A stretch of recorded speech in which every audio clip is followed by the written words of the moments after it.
Ce qui devait être une simple soirée mondaine dans un night club UP de Kinshasa a viré au scandale exposant la famille présidentielle. Selon le témoignage de la victime, le fils du président Félix-Antoine Tshisekedi Tshilombo aurait été directement impliqué dans l'altercation. Suivez la réaction de la victime.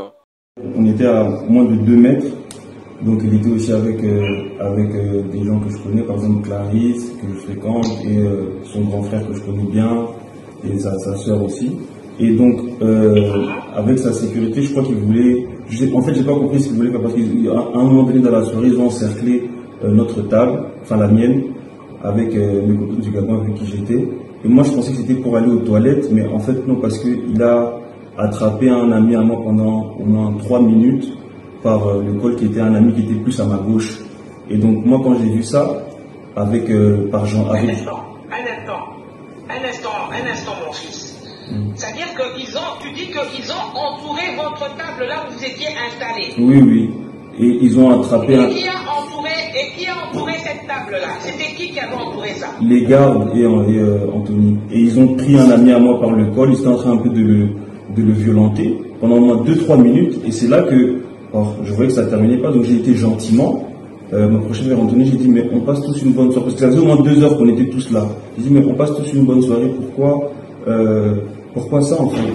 Et c'est là qu'il a même pas parlé, il s'est retourné directement, il s'est retourné vers moi et comme on dit à Kamolina Litoi, devant tout le monde, avec assorti d'une gifle. Là tu parles d'Anthony. Oui, je parle de lui.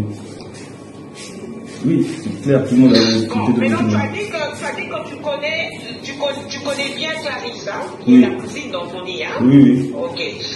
Donc, quand tu as vu la famille, quand tu as vu Clarisse, vous vous êtes salués? De loin, je saluais de loin, mais elle m'écrivait des messages. Souvent, quand elle est avec sa famille, elle aime bien être avec sa famille, mais elle m'écrivait des messages pendant la soirée. Elle m'a appelé même le matin, encore ce matin, là encore elle m'a écrit, elle était à la maison hier matin. Donc, on se connaît. Et elle t'a écrit pour te dire quoi? Quand? Aujourd'hui, hier ou ce matin? Non, quand tu dis qu'elle t'a écrit ce matin, donc ça veut dire qu'elle était au courant, donc elle sait ce qui s'est passé de l'incident. Bien sûr, elle était là. Donc elle était là. Elle était là. Okay. Sauf que comme il y avait beaucoup de gardes, etc., elle était plus derrière. Et c'est ses gardes et ses cousins qui m'ont, à 8 ou 9, qui m'ont enchaîné, quoi. Et après, après la soirée, eux ils sont partis. Et ce qu'elle m'a dit, ils sont partis, et c'est pas seulement elle, c'est aussi son beau-frère, ils sont partis se réunir chez Anthony. Eux tous, comme ils étaient là, que ce soit filles, garçons, ils sont partis se réunir chez Anthony pour avoir une seule et même version. Et se libérer, se débarrasser des téléphones, etc., des cartes de banque, des effets qui pouvaient comporter des preuves. Et elle m'a rappelé, ça c'était quand ils ont quitté la boîte, vers 5-6 heures. Et elle m'a appelé ensuite vers 9-10 heures parce que j'étais à l'hôpital en train de me faire les points de suture et j'étais avec elle au téléphone pendant 1 heure, preuve à l'appui. Et c'est là qu'elle m'a raconté que non, elles étaient chez Anthony, etc., qu'elle venait de rentrer, etc., et que elle était pour rien, quoi. Ok, c'est très important que j'écoute ta version parce que depuis ce matin, j'entends d'autres versions.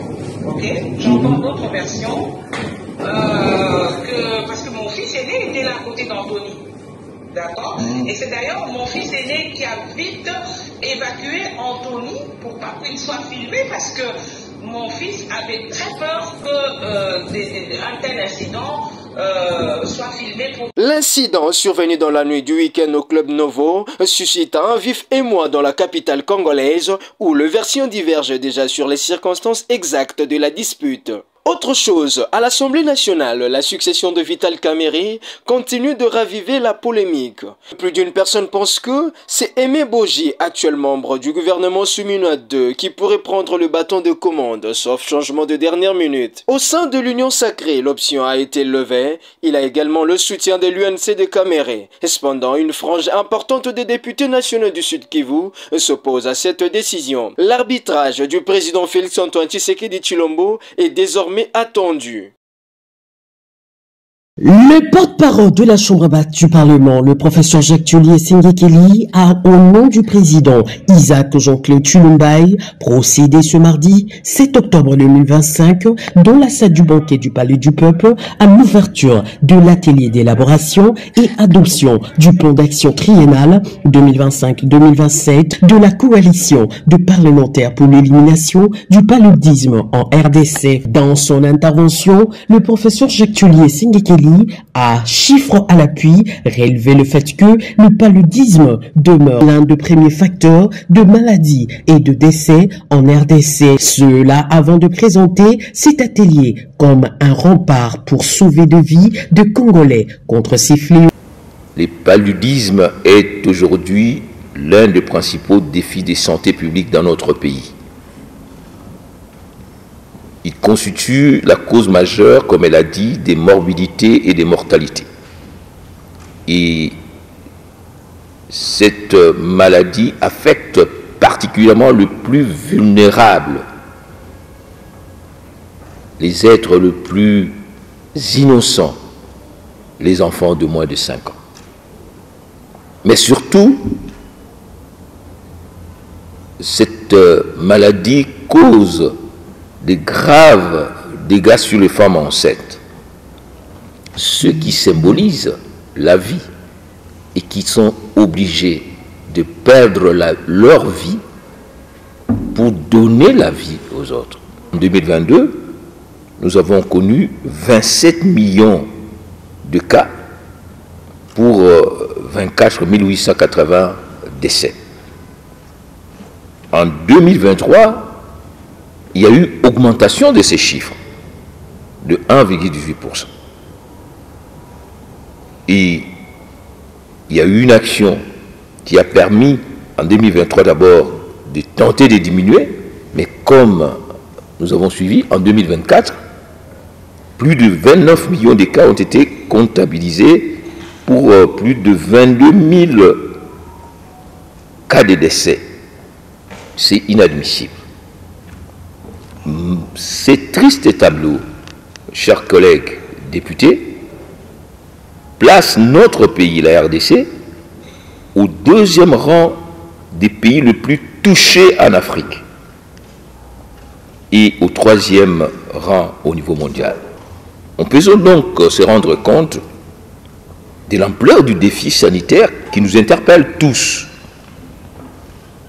D'autant plus que le paludisme n'est pas simplement un problème de santé publique, c'est une question de dignité humaine, mais surtout une question liée à notre capacité de travail et de développement. Donc le Parlement, et surtout les députés que nous sommes plus qu'interpellés. Voilà pourquoi nous avons tous salué en mars 2025, et je crois que c'était un peu tard, mais vaut mieux tard que jamais, la création de cette coalition de parlementaires pour l'élimination du paludisme en République démocratique du Congo. Et nous devons jouer notre rôle des représentants de ces peuples meurtris par le paludisme, dans la législation, dans le contrôle de l'action du gouvernement et de toutes ces structures qui tournent autour de la lutte contre le paludisme, sous le contrôle des ressources. Qui est ces députés qui n'a pas été interpellé parce que l'opération de distribution de moustiquaires imprégnés était bloquée par-ci par-là parce qu'il fallait donner de moyens justifiés et que tout le monde se retrouve. Donc, la coalition doit être donc cet aiguillon, si pas cet espace d'engagement collectif, de plaidoyer et d'actions concrètes alignés sur les priorités nationales du programme national de lutte contre le paludisme, sur la vision de l'élimination du paludisme portée par le président de la République, chef de l'État, mise en œuvre. Sur ce, au nom de l'honorable président de l'Assemblée nationale, je déclare ouvert ces travaux de l'atelier d'élaboration et d'adoption du plan d'action triennal 2025-2027 de la COPEMA. Je souhaite plein succès à vos échanges et à vos délibérations. Et je pars avec